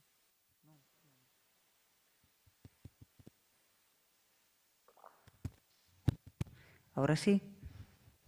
Santiago, si me permites entonces, Sí. nos quedan 7 minutos. Hacerte una pregunta, que igual es un poco reiterativa, pero me interesaba, si puedes, bueno, en el tiempo que queda, profundizar un poco en esa idea que decías del algoritmo de la vida, donde el capitalismo no solamente nos explota, sino que además nosotros le damos todos los datos necesarios para que nos vigilen y nos exploten todavía más. Eso por un lado, y eso me recuerda, bueno, enlazando con la idea de ser su propia marca y ser un gran gestor de sí mismo, de que hoy el individuo triunfador pues es el buen gestor, el exitoso es aquel que es un buen gestor y aquel a quien no le va bien pues es un fracasado y la culpa es suya, evidentemente, porque es un mal gestor, por lo tanto, ese malestar está relacionado con la introyección de la culpa, sobre todo por parte de los trabajadores, ¿no? Esa idea de que uno es un fracasado porque es un mal gestor y la idea de llevar ese malestar no hacia la lucha, sino hacia la culpabilidad. Eso me recuerda un poco a un psiquiatra que estuvo clausurando la semana, en una semana dedicada al tema de la salud, que se llama Guillermo Rendueles Olmedo, donde decía algo así como que cuando le iban a la consulta a trabajadores deprimidos que no podían más porque estaban sufriendo condiciones laborales indignas, él le decía que no necesitaba un psiquiatra, sino que necesitaban luchar por sus derechos laborales, ¿no? Entonces, la idea era así, este malestar que la mayor parte de la población medicada con psicofármacos para aguantar un malestar que se les dice que es personal, si podías ahondar un poco en esa idea de en qué sentido la politización del malestar podría desembocar en otro tipo de vivencia de sufrimiento, quizá no reaccionaria como esta, sino revolucionaria, y también la idea de si ese tipo de vivencia que existía en las luchas obreras en los años 70, cómo se canalizaba el malestar, si se canalizaba políticamente o se canalizaba, digamos, había esa especie de culpa actual, ¿no? No sé si me he explicado.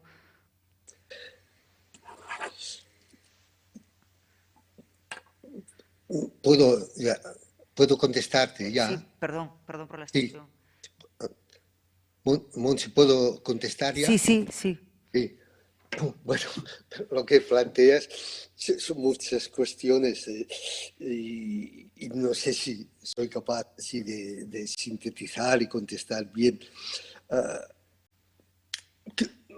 Si me permites, empiezo por una duda, ¿no? Durante el confinamiento y ahora con esta desescalada inacabable que estamos viviendo,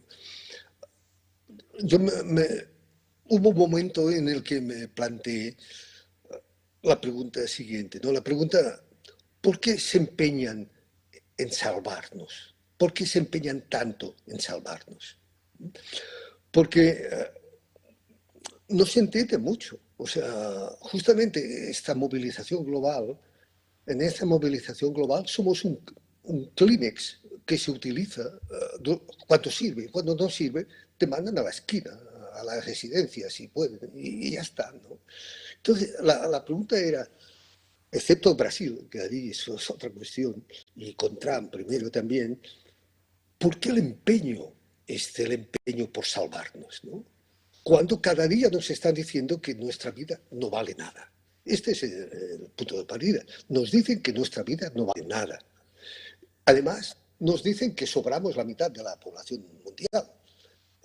Y de pronto, cuando tampoco ha habido millones de muertos, pues ¿por qué este empeño en salvarnos? ¿No? Y bueno, he leído bastante y estoy escribiendo un librito sobre todo esto, ¿no? Y la respuesta la encontré en una directora de la OMS, me parece, que dijo: la sociedad no podría soportar tantos muertos. Y el paso que doy es, no la sociedad, el Estado. El Estado, que en principio debe velar por nuestra vida y por nuestra seguridad, no puede soportar tantos muertos. Y aquí está un poco la cuestión, ¿no? Es decir,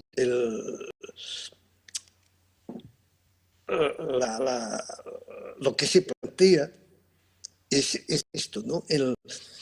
¿Hasta dónde?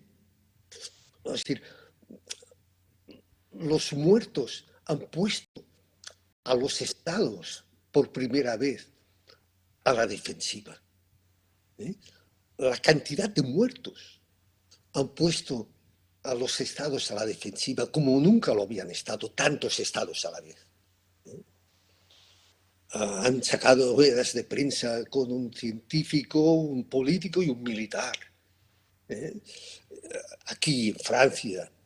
Es decir, yo creo que nunca se había deslegitimado tanto el Estado como ahora, ¿no? Otra cosa es que reaccione y dé un paso adelante ahora como un salvador, ¿eh?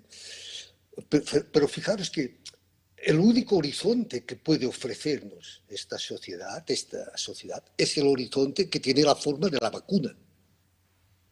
Es el único horizonte que ofrecen a todos los que están sin trabajo, a los jóvenes que no se les ha hecho ni caso durante todos esos, y que ahora yo no voy a defender las fiestas así cualquiera, pero tampoco criminalizar. Pues para mí esta es la cuestión, este malestar que está por debajo. ¿Cómo organizarlo más allá de la culpabilización que tú decías muy bien, ¿no? Y que Guillermo Rendueles tiene trabajos muy buenos sobre esto, ¿no? Es decir, a mí me pasa esto, ¿no? Es culpa mía estar parado. No, es un fenómeno social, ¿eh? Es un fenómeno social. Y entonces lo que, casi como conclusión, si me permites, sería, ¿y si pensáramos una relación no fascista con la muerte? ¿Es pensable una relación no fascista con la muerte? Porque la izquierda nunca habla de la muerte. O sea, la izquierda es muy positiva y oculta, exorciza la muerte. En cambio, la extrema derecha, la derecha, desde Carl Schmitt a Hobbes, de alguna manera, pues son los que saben muy bien el papel, la centralidad política de la muerte. Bien, pues esta sería la cuestión, ¿no? Pensar una relación con la muerte que no significa vivir peligrosamente, como dicen los fascistas italianos, decían, pero sí que yo creo, y esto lo he escrito en un libro, Hijos de la Noche, ¿no? Interiorizar la muerte como lo hace el partisano que lucha en campo enemigo, quizá permita sabotear esta sociedad y sabotear este sistema, ¿no? Es decir, pensar una relación con la muerte que no es la de Vox, que sale a la calle gritando no tengo miedo a morir, y es absolutamente falso, porque todos corren a vacunarse. Pero quizá pensar la muerte de otra manera, una relación no fascista con la muerte. Bueno, esto sería largo.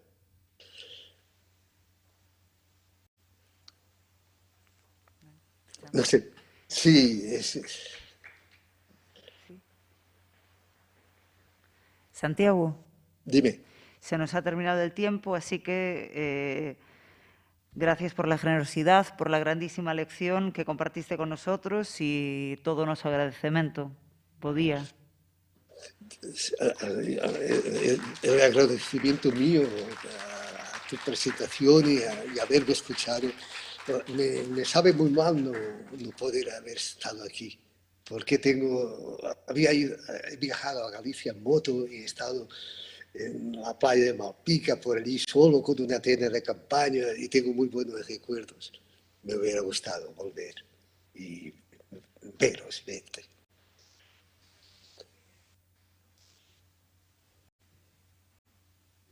Bueno, Santiago, pues Vale. gracias.